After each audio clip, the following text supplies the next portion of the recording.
درجات ہیں، طہارت کے 3 درجات ہیں۔ اگر کوئی انسان ان 3 درجات کو پا لیتا ہے، طہارت اور پاکیزگی کے ان 3 درجات کو حاصل کر لیتا ہے، وہ انسان اللہ تبارک و تعالیٰ کا مقرب اور محبوب بندہ بن جاتا ہے۔ اور جو انسان طہارت کے ان 3 درجات کو پا نہیں لیتا، ان 3 درجات کو حاصل نہیں کرتا، وہ نافرمان بنتا ہے، وہ سرکش بنتا ہے، وہ باغی بنتا ہے، جس طرح کہ آج اسرائیل سرکش اور باغی بن گیا ہے۔ اس لیے آخر میں آپ کو یہ بھی بتلاؤں گا کہ اسرائیل اتنا سرکش کیوں بنا، اتنا نافرمان اور ظالم کیوں بنا، اس کی حقیقت بھی میں آپ کو بتلاؤں گا۔ لیکن پہلے آپ طہارت کے ان 3 درجات کو سمجھ لیں کہ طہارت کے وہ کون سے 3 درجات ہیں کہ جن 3 درجات کو ہم حاصل کر کے اللہ تبارک و تعالیٰ کے محبوب اور اللہ تبارک و تعالیٰ کے مقرب بندوں میں شامل ہو سکتے ہیں۔ طہارت کا پہلا اور بنیادی درجہ یہ ہے کہ ہم اپنے جسم اور اپنے لباس کو پاک اور صاف رکھیں۔ جب تک ہم اپنے لباس، اپنے جسم کو پاک اور صاف نہیں رکھیں گے، ہماری کوئی عبادت شرف قبولیت کو نہیں پہنچی۔ اور جب کوئی عبادت، کوئی عمل ہمارا شرف قبولیت کو نہیں پہنچے گا تو اللہ تعالیٰ کی محبت کیسے حاصل ہوگی، اللہ تعالیٰ کا قرب کیسے حاصل ہوگا، اللہ تعالیٰ کی معیت کیسے حاصل ہوگی۔ اور یہ طہارت پھر ایسی چیز نہیں ہے کہ جو بیان کرنے سے سمجھ میں آ جائے، جو سننے سے سمجھ میں آ جائے، بلکہ طہارت سیکھنے کی چیز ہے۔ اور آپ میں سے بہت کم شاذ و نادر ایسے لوگ ہوں گے کہ جنہیں طہارت سیکھی ہوگی۔ نماز تو سیکھ لی، اور نماز پڑھنے کا طریقہ تو سیکھ لیا، نماز کی رکعتیں تو سیکھ لی، لیکن طہارت بھی سیکھی ہے؟ واش روم میں وضو کرنے لگ جاتے ہیں، انہی آلودہ پاؤں کے ساتھ آ کر جائے نماز پہ کھڑے ہو جاتے ہیں۔ واش روم میں وضو کرتے ہوئے پانی کی گندی اور آلودہ چھینٹیں جسم پر پڑ رہی ہیں، کپڑوں پر پڑ رہی ہیں، کوئی پرواہ نہیں، اسی سے نماز پڑھی جا رہی ہے۔ واش روم میں وضو اور غسل کرتے ہوئے انہی آلودہ پاؤں کے ساتھ مسجد میں آ جاتے ہیں، مسجد کی قالین میں آ کے نماز پڑھ لیتے ہیں، کیونکہ طہارت کا پتہ ہی نہیں، صفائی کا پتہ ہی نہیں، سیکھی ہی نہیں ہے طہارت اور صفائی، تو یہ اہتمام کیسے ہوگا؟ نبی کریم صلی اللہ علیہ وسلم کا گزر 2 قبروں کے پاس سے ہوا۔ آپ علیہ السلام نے فرمایا ان دونوں کو عذاب ہو رہا ہے، ایک تو عذاب الہی میں اس لیے مبتلا ہے کہ وہ دوسروں کی چغلیاں کھاتا تھا، چغل خور تھا، اپنے نمبر بنانے کے لیے، اپنے نمبر بنانے کے لیے، دوسرے کے نمبر کاٹنے کے لیے چغلیاں کھاتا تھا، لوگوں کی غیبتیں کیا کرتا تھا، لوگوں کی برائیاں اور لوگوں کے عیوب بیان کیا کرتا تھا، اس لیے اللہ تبارک و تعالیٰ نے اسے عذاب الہی کے اندر مبتلا فرمایا ہے۔ اور فرمایا کہ دوسرا وہ شخص ہے کہ جو پیشاب کی چھینٹوں سے اپنے آپ کو نہیں بچاتا تھا، اپنے جسم کو، اپنے کپڑوں کو پیشاب کی چھینٹوں سے بچنے کا اہتمام نہیں کرتا تھا، اس وجہ سے اس کو عذاب ہو رہا ہے۔ تو طہارت کا پہلا اور بنیادی درجہ یہ ہے کہ ہم اپنے لباس کو اور اپنے جسم کو پاک اور صاف رکھیں، تب جا کے ہم اللہ تبارک و تعالیٰ کے مقرب اور محبوب بندوں میں شامل ہو سکتے ہیں۔ طہارت کا دوسرا درجہ یہ ہے کہ اپنے جسم کے اعضاء میں سے 5 اعضاء کو، جنہیں حواس خمسہ کہا جاتا ہے، ان کو پاک اور صاف رکھیں۔ اگر ہم جسم کے ان 5 اعضاء کو، ان حواس خمسہ کو پاک اور صاف رکھیں گے تو ہمارا پورا جسم بھی پاک ہوگا، اس جسم کے اعضاء سے نکلنے والے اعمال بھی اللہ تبارک و تعالیٰ کی شرف قبولیت کو پہنچیں گے۔ وہ کون سے 5 اعضاء ہیں، وہ کون سے حواس خمسہ ہیں کہ جن کو پاک کرنے کی ضرورت ہے؟ اور پاک کرنے کا مطلب یہ نہیں ہے کہ اس کو آپ، ان اعضاء کو آپ صابن سے دھو لیں، عمدہ قسم کا صابن آپ استعمال کریں اور ان اعضاء کو اچھی طرح دھو لیں، کریم لگا لیں عمدہ سے عمدہ کریم لگا لیں گے تو آپ کے یہ اعضاء پاک اور صاف ہو جائیں گے۔ میرا مطلب ہرگز یہ نہیں ہے، یہ صفائی اور طہارت اپنی جگہ پر ہے، لیکن ان 5 اعضاء کو ظاہری صفائی کے ساتھ ساتھ ان کی باطنی صفائی بھی ضروری ہے، یعنی ان 5 اعضاء کو گناہوں سے پاک کرنا ضروری ہے، گناہوں سے پاک اور صاف کرنا ضروری ہے۔ وہ 5 اعضاء کون سے ہیں؟ نمبر 1 زبان، زبان کو گناہوں سے پاک اور صاف رکھیں، زبان سے جھوٹ مت بولیں، زبان سے کسی کی غیبت مت کریں، زبان سے بہتان تراشی مت کریں، زبان سے کسی کے عیوب کو بیان مت کریں، زبان سے کسی کے دل کو، کسی کے جذبات کو ٹھیس مت پہنچائیں، اور آنکھوں کو اب گناہوں سے پاک اور صاف کریں، آنکھوں سے بد نظری مت کریں، آنکھوں سے بد نگاہی مت کریں، آنکھوں سے غیر محرم کی طرف شہوت کی نگاہ سے مت دیکھیں، کانوں کو پاک اور صاف کریں، یعنی کانوں کو گناہوں سے پاک اور صاف کریں، میوزک مت سنیں، گالم گلوچ مت سنیں، غلط باتیں مت سنیں، غلط گفتگو کو مت سنیں، کسی کی غیبت کو مت سنیں، کسی کی بہتان تراشی کو مت سنیں۔ آپ کے سامنے کوئی کسی کی غیبت کر رہا ہو، آپ اس سے کہیں کہ مجھے گناہگار مت کرو، میرے کانوں کو گناہگار مت کرو، میرے سامنے کسی کی غیبت مت کرو، اپنی بات کرو، اپنے گریبان میں جانگو۔ اپنے ہاتھوں کو پاک اور صاف کریں، ہاتھوں کو گناہوں سے پاک اور صاف کریں۔ آپ کے ہاتھ کسی کے گریبان کی طرف مت بڑھیں، آپ کے ہاتھ چوری اور ڈکیتی کی طرف مت بڑھیں، آپ کے ہاتھ کسی کا حق چھیننے کے لیے مت بڑھیں۔ اور 5واں عضو پاؤں، کہ پاؤں سے چل کر کسی گناہ کی طرف مت جائیں، پاؤں سے چل کر کسی نافرمانی کی طرف مت جائیں، پاؤں سے چل کر اللہ تبارک و تعالیٰ کی معصیت کا ارتکاب مت کریں۔ ان 5 اعضاء کو اگر آپ نے پاک اور صاف کر لیا، یعنی گناہوں سے پاک اور صاف کر لیا، تو سمجھ لیں کہ آپ کا پورا جسم پاک ہے۔ جسم سے نکلنے والے اور جسم کے اعضاء سے صادر ہونے والے اعمال شرف قبولیت کو پہنچ رہے ہیں، اور جب یہ اعمال شرف قبولیت کو پہنچیں گے تو اللہ تبارک و تعالیٰ کے آپ محبوب ترین بندے بن جائیں گے، اللہ کی محبت آپ کو مل جائے گی، اللہ تبارک و تعالیٰ کی معیت آپ کو مل جائے گی۔ یہ طہارت کا دوسرا درجہ ہے۔ طہارت کا تیسرا درجہ یہ ہے کہ اپنے دل اور اپنے مال کو پاک اور صاف کریں۔ اب دل کو کیسے پاک کریں گے؟ صابن سے دھوئیں گے؟ مال کو کیسے پاک کریں گے؟ صابن سے دھوئیں گے؟ نہیں۔ دل اور مال کو پاک اور صاف کرنے کا مطلب یہ ہے کہ دل کو گناہوں سے پاک اور صاف کریں، اور مال کو پاک کرنے کا مطلب یہ ہے کہ مال کو حرام سے بچائیں، اپنی کمائی کو حرام سے بچائیں، ناجائز مال مت کمائیں، ناجائز اور حرام کمائی سے اپنے آپ کو بچائیں۔ یہ مال کو پاک اور صاف کرنے کا مطلب ہے۔ جب انسان کا دل پاک اور صاف ہوتا ہے، یعنی دل کینے سے، عداوت سے، نفرت سے، بغض سے، حسد سے پاک اور صاف ہوتا ہے، تو پھر یہ دل آپ کا صاف اور پاک کہلائے گا۔ جب دل کے اندر ظلم اور انتقام کے جذبات اور احساسات نہیں ہوں گے، جب دل کے اندر کسی کا حسد نہیں ہوگا، جب دل کے اندر کسی کے متعلق کینہ اور بغض نہیں ہوگا، تو آپ کا دل پاک اور صاف ہو جائے گا۔ اور مال کو پاک کرنے کا مطلب یہ ہے کہ مال کو جب آپ کمائیں، آپ روزی کریں، آپ ملازمت کریں، آپ کاروبار کریں، آپ تجارت کریں، آپ بزنس کریں، تو حرام مال سے اپنے آپ کو بچائیں۔ اور حرام مال سے اپنے آپ کو بچانے کا ایک ہی طریقہ ہے کہ اللہ تبارک و تعالیٰ سے برکت مانگے، کثرت کو مت مانگے۔ مال کی کثرت کبھی بھی آپ کو حلال مال کی طرف نہیں لے کے جائے گی۔ ہاں، جب آپ مال میں برکت مانگیں گے تو مال میں برکت جب آپ کو قناعت سکھائے گی،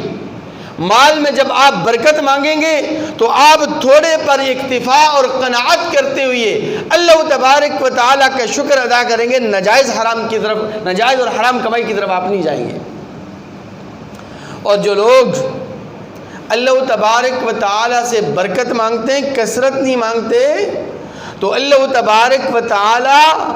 پھر انہیں چوہوں کے بلوں سے بھی روزی عطا فرما دیتے ہیں۔ آج ہماری روزی بلوں میں جا رہی ہے، آج ہماری روزی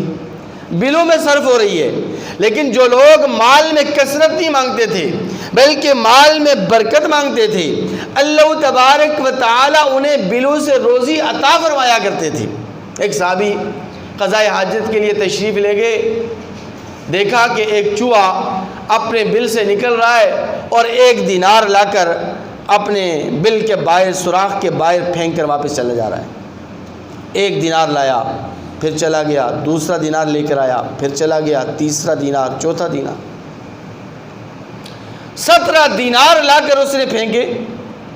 وہ صحابی رسول رضی اللہ تعالیٰ عنہ ان 17 دیناروں کو لے کر نبی کریم صلی اللہ علیہ وسلم کی خدمت اقدس میں آیا اور آ کر کہنے لگا کہ یا رسول اللہ اس طرح کا واقعہ پیش آیا ہے۔ آپ علیہ السلام نے فرمایا یہ اللہ تبارک و تعالیٰ کی طرف سے تجھے روزی دی گئی ہے اور برکت والی روزی ہے، اسے آج تم استعمال کر لو۔ تو جو لوگ مال میں برکت مانگتے ہیں اللہ تبارک و تعالیٰ انہیں بلوں سے روزی عطا فرماتے ہیں، اور ہم چونکہ مال کی کثرت کے متمنی ہیں، ہم مال میں کثرت مانگتے ہیں، زیادہ مال آئے، ادھر سے بھی آئے، ادھر سے بھی آئے، جہاں سے بھی آئے، حلال آئے تب، حرام آئے تب، ناجائز آئے تب، جائز آئے تب، کسی کا حق مار کر آئے تب مال آنا چاہیے، کیونکہ مال مجھے کثیر چاہیے، مال مجھے زیادہ چاہیے۔ اس لیے ہماری جو روزی ہے وہ بلوں میں جا رہی ہے، ٹیلی فونوں کے بل، بجلی کا بل، گیس کا بل، موبائل فون کے بیلنس کا بل اور کریڈٹ کارڈ کا بل، ہماری ساری روزی بلوں کے اندر جا رہی ہے۔ کیوں؟ اس لیے کہ ہم نے مال میں کثرت مانگی ہے، برکت۔ سارے بولے نا یار، مسکرا کر تو بول دیں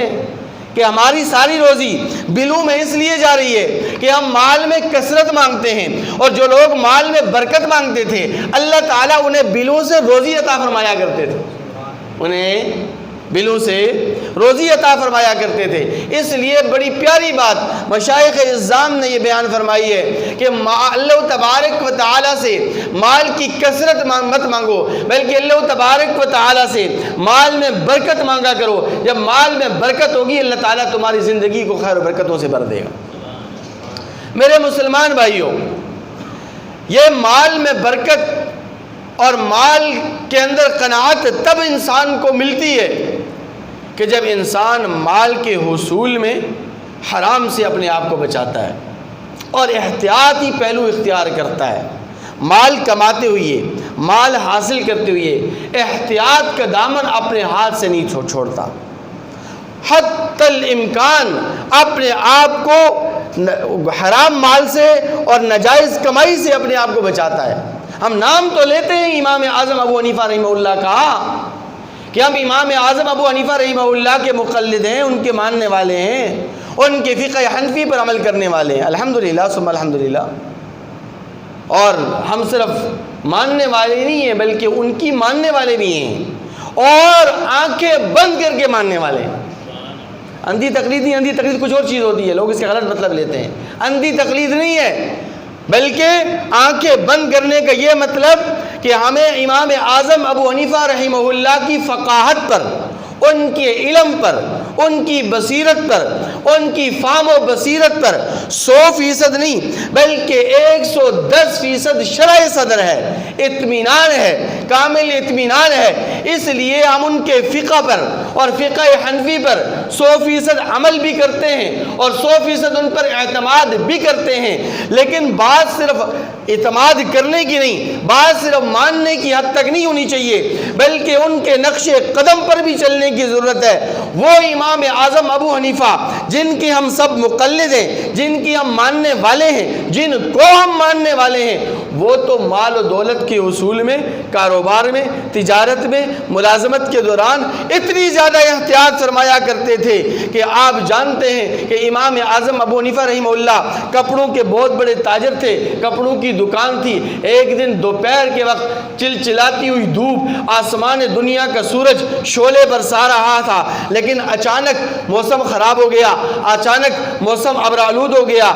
اچانک آسمان پہ بادل چھا گئے۔ دوپہر کے وقت امام اعظم ابو حنیفہ رحمہ اللہ اپنی دکان بند کر کے گھر کی طرف جا رہے، ساتھی دکانداروں نے پوچھا کہ امام صاحب کیا ہوا؟ ابھی تو بڑا ٹائم پڑا ہے، عصر کے بعد دکان بند کرنے کا وقت ہے، آپ این دوپہر کے وقت دکان بند کر کے گھر جا رہے ہیں۔ امام اعظم ابو حنیفہ رحمہ اللہ کا جواب سنیے۔ امام اعظم ابو حنیفہ رحمہ اللہ فرماتے ہیں کہ میں آج اس لیے دکان بند کر کے جا رہا ہوں کہ بادلوں کی وجہ سے، موسم کی خرابی کی وجہ سے روشنی کم پڑ گئی ہے، روشنی ماند پڑ گئی ہے، گاہک کسٹمر آئے گا اور آ کر کپڑے خریدے گا، کپڑے کی کوالٹی کو سمجھنے میں اسے دھوکہ ہوگا، وہ کپڑے کو صحیح طرح سمجھ نہیں پائے گا، وہ کپڑے کی کوالٹی کو صحیح طرح سمجھ نہیں پائے گا، اسے دھوکہ لگ جائے گا، ہو سکتا ہے کہ میری یہ کمائی حرام ہو جائے، اس لیے میں آج دوپہر کے وقت اپنی دکان بند کر کے گھر جا رہا ہوں۔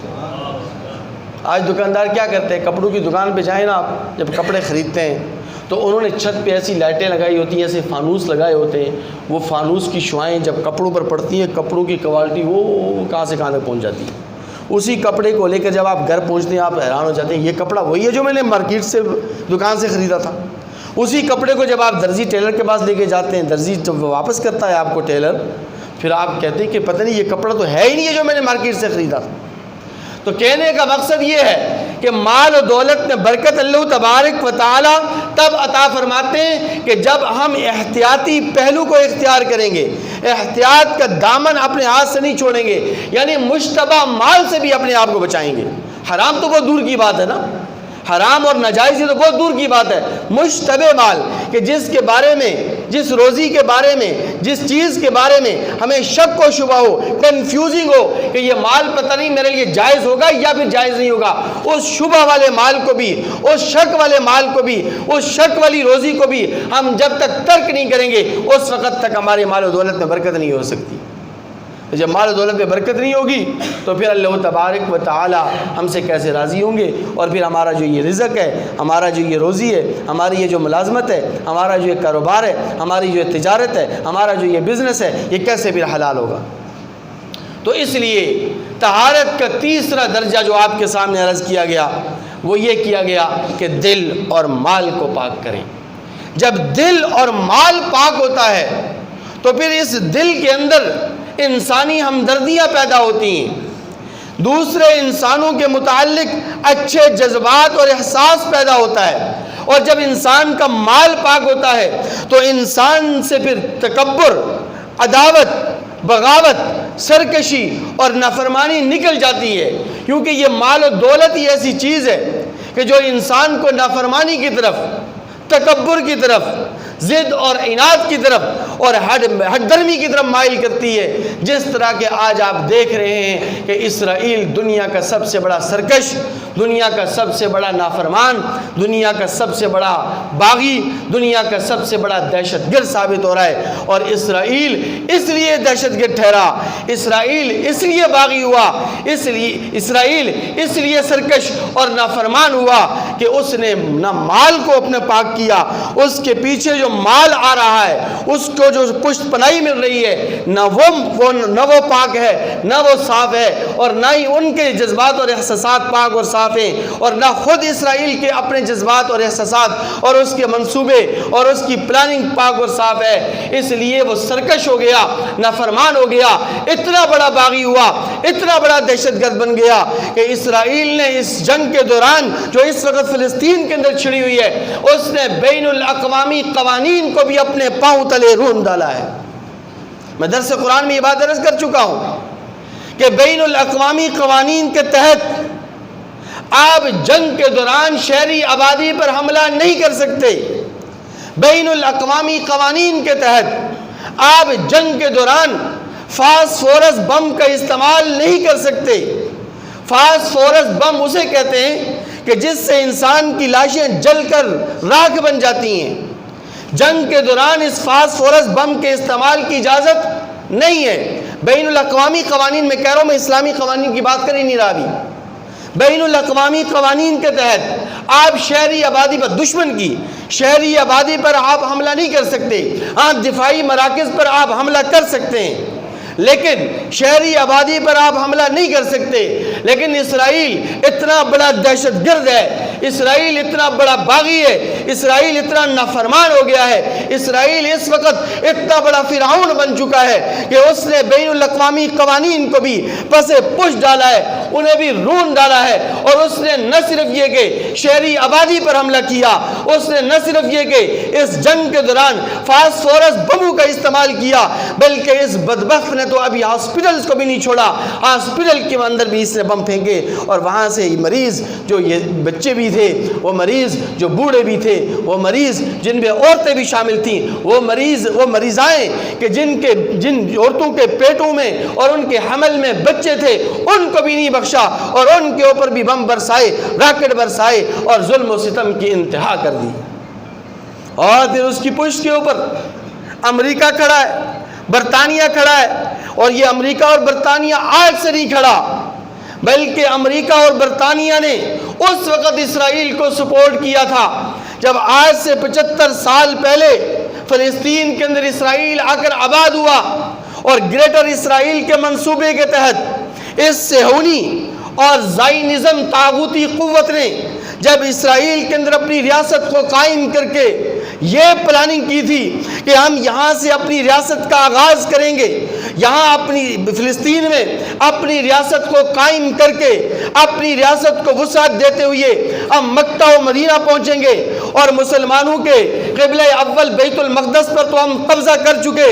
اب مسلمانوں کے دوسرے خانہ کعبہ، دوسرے قبلے پر بھی ہم حملہ کریں گے اور اس کو بھی اپنے قبضے کے اندر لیں گے. تو اس وقت بھی اس امریکہ اور برطانیہ نے بالفور کا اعلان کر کے اس کو اپنی پشت پر آئی اور اپنے تعاون کی یقین دہانی کرائی تھی. اور آج نہ صرف یہ کہ ہندوستان، نہ صرف یہ کہ برطانیہ، نہ صرف یہ کہ امریکہ، بلکہ جتنے بھی مغربی ممالک ہیں سارے کے سارے اسرائیل کو سپورٹ کر رہے ہیں. لیکن اس کے مقابلے کے اندر مسلمان جو مراکش سے لے کر انڈونیشیا تک اربعہ خربہ کی تعداد میں ہیں، کم و بیش 2 ارب لوگ، 2.25 ارب مسلمان آباد ہیں. لیکن مسلمانوں نے ابھی تک عملی طور پر فلسطین کے ساتھ کوئی تعاون نہیں کیا، صرف اور صرف مذمتی بیانات جاری کیے جا رہے ہیں، صرف اور صرف مذمت ہو رہی ہے، صرف اور صرف فلسطینیوں کے ساتھ اپنی حمایت کی یقین دہانیاں کروائی جا رہی ہیں، لیکن عملی طور پر مسلمان کچھ بھی نہیں کر رہے. حالانکہ یہ اسرائیل اس پوری دھرتی کے اوپر ایک سیاہ نقطے کی مانند ہے. اور ایک وقت تھا کہ کہا جاتا تھا جب اسرائیل کی ریاست کا اعلان ہوا اور اسرائیل کی ریاست جب وہاں پر قائم ہوئی تو اس وقت یہ کہا گیا تھا کہ یہ اسرائیل اتنا چھوٹا سا نقطہ ہے کہ اگر سارے مسلمان پوری دنیا کے اندر جتنے بھی مسلمان آباد ہیں یہ صرف اور صرف اپنا تھوک ہی اسرائیل پر پھینک دیں تو اسرائیل اتنا چھوٹا سا نقطہ ہے کہ اس تھوک کے سیلاب کے اندر یہ بہہ کر تباہ و برباد ہو جائیں گے، غرق ہو جائیں گے. لیکن آج آپ دیکھیں کہ آج صرف اور صرف چند مغربی ممالک کی پشت پناہی کی وجہ سے اسرائیل اتنا بڑا طاقتور بن گیا ہے کہ اس نے بین الاقوامی قوانین کو بھی اپنے پاؤں تلے رون ڈالا ہے. اور میرے مسلمان بھائیوں، حکمرانوں کو تو چھوڑیے، ہم جو مسلمان، ہم جو عوام الناس ہیں، ابھی تک ہمارے دلوں کے اندر یہ جذبہ، یہ احساس تک پیدا نہیں ہو سکا کہ ہم یہ عزم کرتے، ہم یہ ارادہ کرتے اور عملی طور پر اس کا پکا ٹھکا عزم کرتے کہ ہم اسرائیلی مصنوعات سے باقاعدہ باضابطہ طور پر اہتمام کے ساتھ بائیکاٹ کا اعلان کرتے. ابھی تک ہمارے گھروں کے اندر اسرائیلی مصنوعات آ رہی ہیں، حالانکہ ان اسرائیلی مصنوعات کے متبادل آپ کے پاس موجود ہیں. آپ یہ تو کر سکتے ہیں کہ اسرائیلی مصنوعات سے بائیکاٹ کریں، آپ اپنا احتجاج ریکارڈ کرا سکتے ہیں، اپنی آواز کو دنیا کے کونے کونے اور چپے چپے تک پہنچا سکتے ہیں. آپ میں سے کون ہے کہ جس کے پاس ٹچ موبائل نہیں ہے؟ میں اگر پوچھوں تو ساری مسجد کھڑی ہو جائے گی. کس کے پاس فیس بک نہیں ہے؟ کون فیس بک نہیں استعمال کرتا؟ کون واٹس ایپ استعمال نہیں کرتا؟ کون سوشل میڈیا نہیں استعمال کرتا؟ کتنی آواز آپ نے بلند کی ہے؟ آپ کی آئی ڈیز سے کتنی پوسٹیں ابھی تک شیئر ہوئی ہیں اسرائیل کی اس بغاوت اور سرکشی کے متعلق اور اسرائیل کی اس دہشت گردی کے متعلق؟ لیکن میرے مسلمان بھائیوں، کم من فئۃ قلیلۃ غلبت فِيَةً أَوْ كَثِيرًا بِإِذْنِ اللَّهِ، اگرچہ اس وقت فلسطین کے وہ جو مجاہدین، حماس کے جو مجاہدین ہیں، فلسطین کے جو مسلمان ہیں، وہ کم تعداد کے اندر ہیں، لیکن اللہ تبارک و تعالی نے اس سے پہلے کئی مرتبہ کم لوگوں کو اکثریت پر غلبہ، فتح اور کامیابی اور کمرانی عطا فرمائی ہے۔ انشاءاللہ العزیز اس جنگ کے اندر بھی اسرائیل نیست و نابود ہوگا۔ آپ اسرائیلی مصنوعات سے بائیکاٹ کریں یا نہ کریں، آپ فلسطینیوں کے ساتھ عملی طور پر ان کے ساتھ تعاون کریں یا نہ کریں، یہ تو میری اور آپ کی آزمائش ہے، یہ میرا اور آپ کا امتحان ہے کہ ہم کیا کرتے ہیں۔ لیکن اگر ہم نہیں بھی کریں گے تو میں مرزا انجینئر جیلمی جہنمی کی طرح یہ نہیں کہوں گا کہ اسرائیل بہت بڑا طاقتور ہے اور وہ جو ہے اس سے یہ جنگ نہیں جیتی جا سکتی، بلکہ میں اللہ کی ذات پر ایمان و یقین رکھنے والا ہوں، میں اللہ تبارک و تعالیٰ کی ذات پر بھروسہ رکھنے والا ہوں، مجھے اللہ تبارک و تعالیٰ کی طاقت پر بھروسہ ہے، مجھے اللہ تبارک و تعالیٰ کی قدرت پر کامل ایمان و یقین ہے۔ انشاءاللہ ثم انشاءاللہ یہ اسرائیل نیست و نابود ہوگا، یہ اسرائیل اس صفحہ ہستی سے ایسے مٹے گا جیسے کہ اس سے پہلے قیصر و کسریٰ تباہ ہوئے، جیسے کہ اس سے پہلے امریکہ افغانستان سے دم اٹھا کر بھاگا، جس طرح کہ اس سے پہلے دیگر جو مغربی طاقتیں اور قوتیں ہیں وہ نادم ہو کر، شرمندہ ہو کر، ذلیل ہو کر، رسوا ہو کر بھاگی ہیں، اسی طرح انشاءاللہ العزیز یہ اسرائیل بھی بھاگے گا، اور بھاگے گا نہیں بلکہ بھاگ رہا ہے۔ اب اسرائیل نے ہاتھ جوڑ لیے، اسرائیل نے منتیں سماجتیں شروع کر دی ہیں کہ خدا را اس جنگ کو بند کرو، اس جنگ کو کچھ عرصے کے لیے موقوف کرو، ہم تو مر گئے۔ اس لیے کہ اس جنگ کے دوران جو حالیہ جنگ ہوئی ہے، اس حالیہ جنگ کے دوران 1500 سے لے کر 2000 تک اسرائیلی جہنم واصل ہو چکے ہیں، اور جس وقت سے اسرائیل فلسطین کے اندر آیا ہے اس وقت سے لے کر یعنی 75 سالوں سے لے کر 75 سالوں کے دوران کبھی بھی اسرائیل کو اتنا افرادی نقصان نہیں ہوا، اتنا جانی نقصان نہیں ہوا جتنا جانی نقصان حالیہ اس جنگ کے اندر ہو چکا ہے، اور انشاءاللہ ہوگا بھی۔ لیکن میرے مسلمان بھائیوں، اگر ہم اور کچھ نہیں کر سکتے تو کم از کم یہ تو کر سکتے ہیں کہ ہر نماز کے بعد اپنے ان فلسطین بھائیوں کے لیے دعا تو کریں۔